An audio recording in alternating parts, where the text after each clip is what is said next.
Hello दोस्तों, स्वागत है आपका हमारे यूट्यूब चैनल स्टडी विद पाठक पर। तो आज हम आपके लिए लेके आए हैं बहुत ही शानदार टॉपिक साइंस का। तो साइंस का एक टॉपिक है आपका ऊष्मा का, यानी हीट का। इससे जितने भी संबंधित से क्वेश्चन आते हैं आपके एग्जाम में, वो सभी इंपॉर्टेंट क्वेश्चन यानी ऊष्मा के चैप्टर के आपके लिए लेके आए हैं। बहुत ही इंपॉर्टेंट क्वेश्चन है जो हर एग्जाम में 2 से 3 क्वेश्चन पूछे जाते हैं। तो हम जानते हैं ऊष्मा, ऊष्मा है क्या। तो हमारा पहला क्वेश्चन है ऊष्मा है क्या।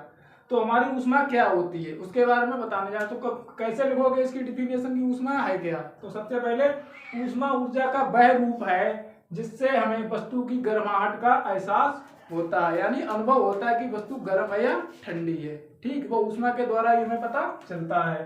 तो हमारा दूसरा क्वेश्चन है ऊष्मा का मात्रक क्या है। तो ऊष्मा का मात्रक क्या है। तो ऊष्मा का मात्रक होता है कैलोरी या जूल।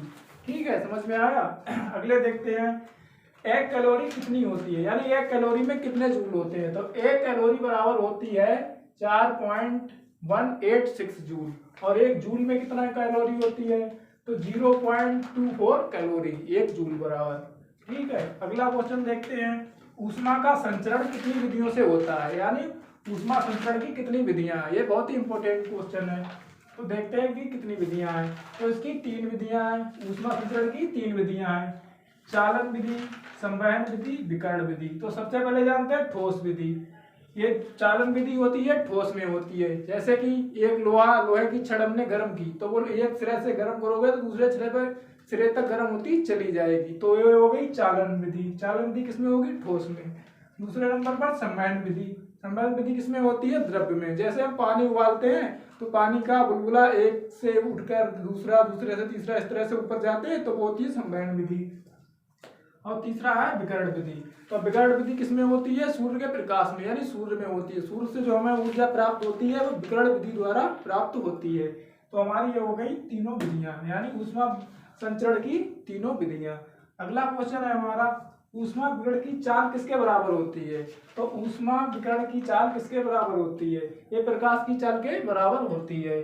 अगला क्वेश्चन है प्रकाश के लिए माध्यम की आवश्यकता होती है या नहीं होती। तो प्रकाश के लिए माध्यम की आवश्यकता नहीं होती है, नहीं होती है, नहीं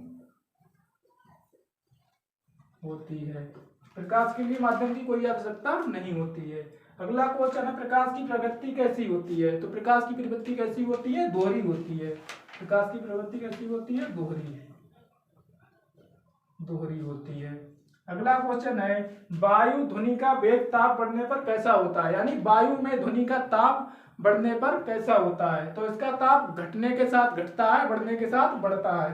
यानी बढ़ने पर बढ़ता है, बढ़ने पर बढ़ता है, बढ़ने पर बढ़ता है, और घटने पर घटता है,